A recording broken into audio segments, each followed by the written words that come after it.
ደደብ ሰዎች የሚሳሳቱ ሰዎችን ይተቻሉ። ብልጥ ሰዎች ደግሞ የሚሳሳቱ ሰዎች ምን ለመስራት እንደሚሳሳቱ ለማጥናት ይሞክራሉ።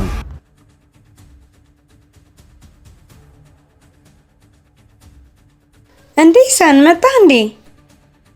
አይ አልመጣሁም፣ እየሄድኩ ነው።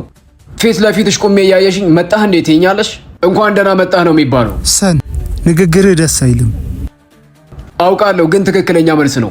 ለምንድነው ግን ሰን ሁሌ ከሰዎች ጋር ተቃራኒ ምን ትሆነው? አይሰለችም? እናንተ መዋሸትና ማስመሰል ካልደበራችሁ እኔ እውነት መናገር አይሰለቸኝም። አልገባኝም።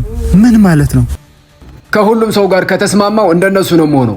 ተመልከቱ፣ የሚያማርር እንጂ የሚያመሰግን ሰው የለም። ነገን ክፉ አድርጎ የሚጠብቅ ነገ የተሻለ ቀን ነው ብሎ የሚጠብቅ ሰው የለም። ንግግርህ ደስ አይልም። እና እንደነሱ መሆን ነበረብኝ? ኖ፣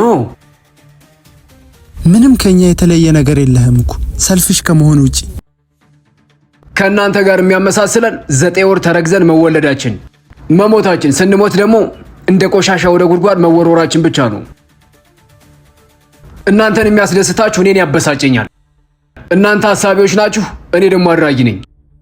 ሰን ብዙ እያወራ ነው። ተሳሳትኩ። ብዙም ማውራው ስለማይገባ እንዲገባ ነው። ደደብ ሰዎች የሚሳሳቱ ሰዎችን ይተቻሉ። ብልጥ ሰዎች ደግሞ የሚሳሳቱ ሰዎች ምን ለመስራት እንደሚሳሳቱ ለማጥናት ይሞክራሉ።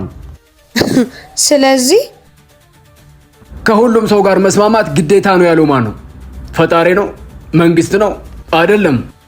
ከሰዎች ተቃራኒ ሆነህ የራስን መንገድ ካልፈለክ ከዶሮ ጫጩት ጋር እንዳደገ ነስር ነው የምትሆነው።